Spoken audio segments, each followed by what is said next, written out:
Mobile দিয়ে এমন cinematic edit কিভাবে করা যায় সেটাই দেখাবো আজকের ভিডিওতে। প্রথমেই আপনি নিজের নর্মাল ছবিটিকে পিকচার ট্যাবে ইম্পোর্ট করে নেবেন। এরপর আপনারা রিমুভ বিজি টুলে ক্লিক করে নিজের ছবির ব্যাকগ্রাউন্ডটি রিমুভ করে নেবেন। ওকে,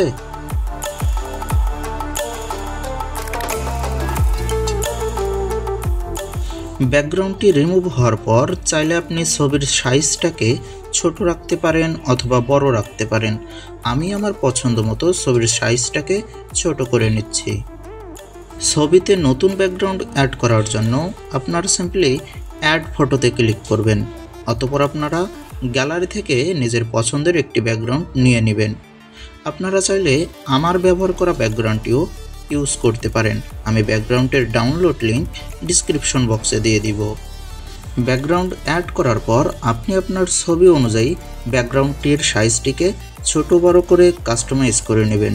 এতে করে আপনার ছবিটি দেখতে অনেক বেশি রিয়েলিস্টিক মনে হবে।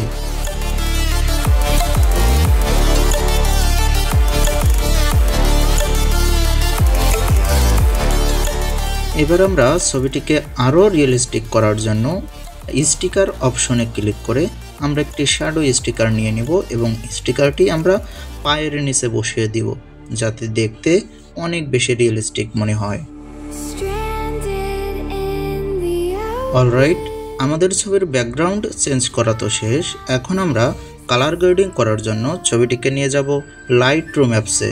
লাইটরুমে আমরা একটি প্রিসেটের মাধ্যমে এক ক্লিকে ছবির কালার গ্রেডিংটি কমপ্লিট করব। প্রিসেটের ডাউনলোড লিঙ্ক আমি ডিসক্রিপশন বক্সে অবশ্যই দিয়ে দিয়েছি।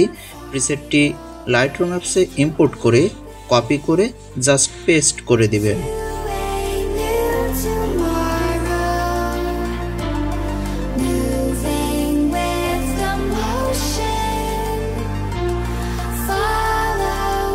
অলরাইট, ছবিটিকে আরও সিনেমেটিক করার জন্য আমরা লাইটরুম থেকে ছবিটিকে সেভ করে নিয়ে যাব স্ন্যাপসিড অ্যাপসে।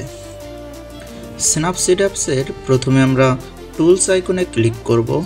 অতঃপর আমরা কার্ভ টুলে ক্লিক করে ছবির কালার গ্রেডিংটাকে কিছুটা সিনেমেটিক লুকে নিয়ে নিব।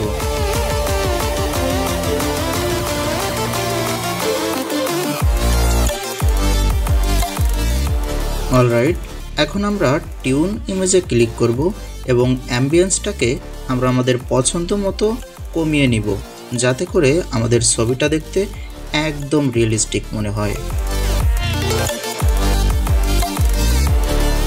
দেখতেই পাচ্ছেন আমাদের আগের নর্মাল বোরিং ছবিটা এখন কেমন সিনেমেটিক একটা লুক চলে এসেছে। আপনিও চাইলে নিজের নর্মাল বোরিং ছবিটিকে আমার মতো করে এমন সিনেমেটিক লুক দিয়ে এডিট করতে পারেন।